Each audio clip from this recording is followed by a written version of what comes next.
हैं। इस मतलब ये उम्मीद है कि इस बार ये नोटिफिकेशन आएंगे। कई जगह से, कई सोर्स से ये चीज कई लोगों ने अलग अलग तरीके से आप लोगों को बताई है।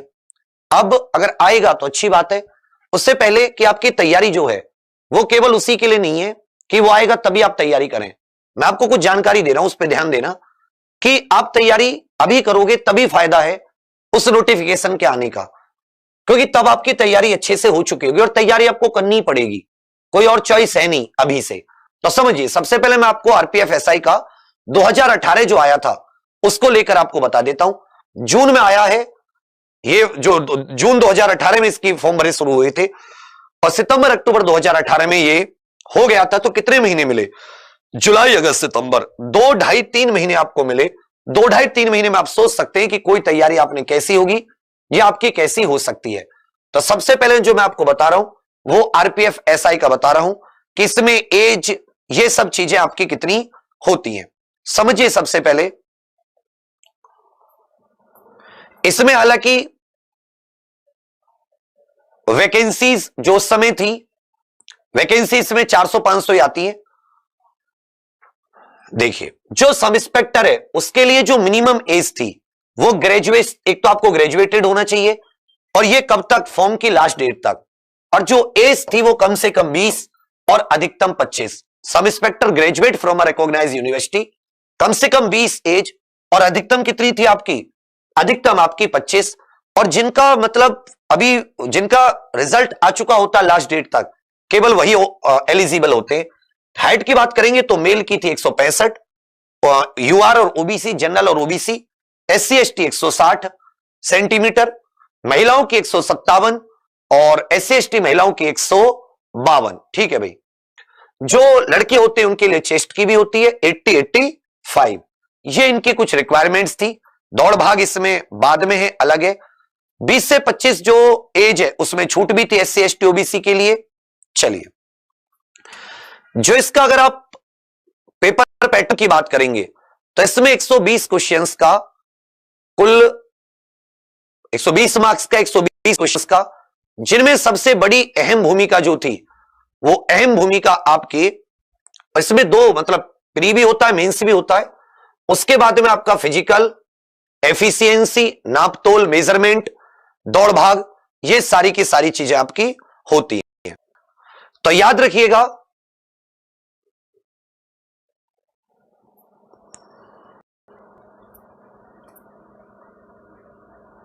सबसे पहले जो आपका सीबीटी है इसको आप ध्यान दीजिएगा, मतलब एक ही, प्री मेंस नहीं, जिसमें सबसे अहम भूमिका जो होती है ये 90 मिनट का होता है और इसमें टोटल क्वेश्चंस जो होते हैं 120, मार्क्स भी 120। जनरल अवेयरनेस जिसमें 50 नंबर की होती है, अर्थमेटिक 35 मतलब मैथ, और जनरल इंटेलिजेंस और रीजनिंग जो होती है वो 35 नंबर की। नापतोल का भी मैंने बताया कि 165 और 157 centimetre height, 1600 metre 6 minute 30 second में, long jump 12 feet, high jump 3 feet 9 inch. जो महिलाएं हैं उनके लिए 800 मीटर की दौड़ होती है 4 मिनट में, लॉन्ग जंप 9 फीट और हाई जंप 3 फीट। लड़कों के लिए 1600 मीटर की दौड़ होती है, फिर डॉक्यूमेंट वेरिफिकेशन और ये सारी की सारी चीजें। तो मुख्य जो है वो आपका एक तो 20 से 25 एज, जिसमें एससी एसटी ओबीसी को छूट भी है, ईडब्ल्यूएस के लिए कोई एज में छूट नहीं होती। इसी तरह जब आप कांस्टेबल का देखते हो तो आप कांस्टेबल का पाओगे कि उसी समय के लगभग उसी तारीख को कांस्टेबल का भी नोटिफिकेशन आया था। ग्रेजुएशन जो एसआई के लिए होती है, ग्रेजुएशन, उस समय के कई स्टूडेंट्स अभी भी पोस्टेड हैं। एक तो बिहार में ही, शायद पटना में है। इसकी जो उसकी वैकेंसी तो 500 के करीब थी एसआई की, लेकिन कांस्टेबल की वैकेंसी इसमें लगभग 4000 प्लस थी। इसमें जो आपकी क्वालिफिकेशन होती है वो केवल 10th पास होती है। याद रखिएगा, आरपीएफ में जो कांस्टेबल के लिए आपका क्वालिफिकेशन होती है वो केवल 10th पास। ये जो होता है सेकेंडरी स्कूल लिविंग सर्टिफिकेट बोलते हैं इसको, माध्यमिक शिक्षा, जिसे मैट्रिक भी कहीं कहीं कहा जाता है और सीधा 10th कहा जाता है। इसमें जो एज होती है वो 18-25 साल होती है। बाकी एससी एसटी ओबीसी के लिए इसमें भी छूट होती है। आरपीएफ कांस्टेबल का ये आपको छोटी छोटी चीजें बतानी थी। हाइट इसमें भी 165-157 होती है, लड़के के लिए 165, लड़कियों के लिए 157। इसका जो जब आप पूरा का पूरा देखोगे, एग्जाम फीस तो वही इसकी जो रेलवे के आजकल हो रही है लगभग 500 रुपए के करीब जनरल की, वो 500 रुपए इसकी भी है। पेपर पैटर्न अगर आप इसका देखोगे आरपीएफ एसआई और आरपीएफ कांस्टेबल का, तो इसमें भी आपका कोई ज्यादा अंतर नहीं रहता। इसमें भी पहले सीबीटी है, उसके बाद में फिर आपकी नापतोल और ये सब।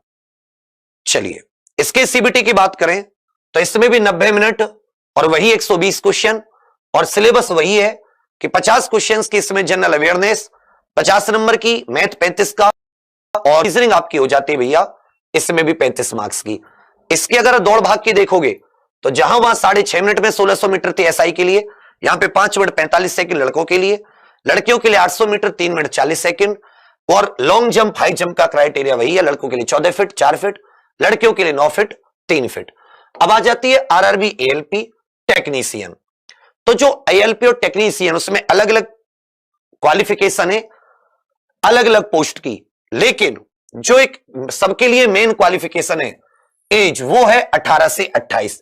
याद रखिएगा, मिनिमम 18 साल, मैक्सिमम 28 साल, ये जनरल के लिए एएलपी में एज क्राइटेरिया है।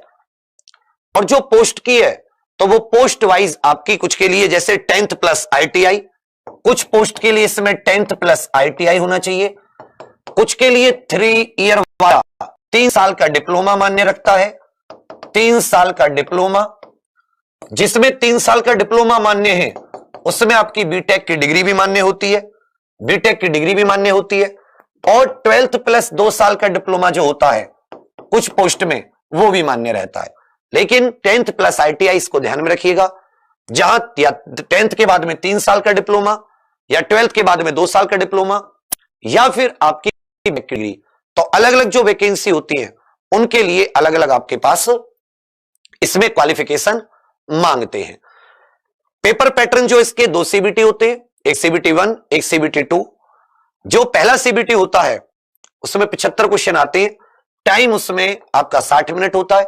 इसमें आपको पूरी की पूरी, जब आप कोई भी आप फॉर्म भरो या मत भरो, अगर आप सोच रहे हो कि मैं इसके लिए तैयारी करूं, तो आपको उसका जो नोटिफिकेशन है वो बहुत ही आराम से उसके नोटिफिकेशन को पढ़ना चाहिए, क्योंकि जो नोटिफिकेशन है वही आपका सब कुछ तय करता है। जैसे इसका फर्स्ट स्टेज सीबीटी होता है 60 मिनट 75 क्वेश्चन, जिसमें आपको एक मिनिमम क्वालिफाई होने के लिए चाहिए, उस पर भी मेरिट लगती है। 15 गुना सीबीटी 2 में बैठते हैं, जितनी वैकेंसी होती है उसका 15 गुना। ठीक है भैया। वही math, reasoning, general science, general awareness. Second stage जो होता है वो इसमें आपका नॉर्मलाइज्ड मार्क्स के हिसाब से 15 गुना ये लोग बुलाते हैं। उसमें 2 घंटे 30 मिनट का टोटल टाइम होता है, पार्ट ए पार्ट बी। और पार्ट ए 90 मिनट 100 क्वेश्चंस। इसमें आपका वही मैथ, रीजनिंग, ये दोबारा से वही पूछा जाता है। इसमें एक सब्जेक्ट जुड़ जाता है basic science and engineering, general awareness. जो पार्ट 2 होता है वो 60 मिनट का, और इसमें जो क्वेश्चंस होते हैं 75। ये केवल क्वालिफाइंग होता है, ये ऑल कैंडिडेट्स के लिए है, इसमें कोई रिलैक्सेशन नहीं होता। इसमें डीजीईटी की वेबसाइट के ट्रेड के इसमें क्वेश्चंस पूछे जाते हैं। ये जो क्वालिफाइंग होता है 35% इसमें लाना क्वालिफाइंग, और 60 मिनट का नंबर ऑफ क्वेश्चंस 75। जबकि जो पहला वाला है जिसमें ये पार्ट ए पार्ट बी, कुल मिला के आप इसे देखोगे 90 मिनट और 60 मिनट, ये कुल मिला के आपके 2 घंटे 30 मिनट हो जाते। इसमें नंबर ऑफ क्वेश्चन 100, उसमें नंबर ऑफ क्वेश्चंस जो रहते पार्ट बी में वो 75 रहते, मिनट 60 ही रहती है। और इसमें अलग अलग फिर मेडिकल जो क्वालिफिकेशन है वो भी आपकी अलग अलग हो जाती है, अलग अलग वैकेंसी के लिए। किसी में A1, किसी में B1, किसी में C1, इस प्रकार से। ठीक है भैया। इसमें भी आपका नेगेटिव मार्किंग होती है। तो कहने का अर्थ क्या है कि अगर आप एज देखोगे 18 से 28 एएलपी टेक्नीशियन में, आपको इसमें कौन सी पोस्ट के लिए क्या, ये यहां पर आपको मिल जाएगा। जब थोड़ा सा नीचे जाते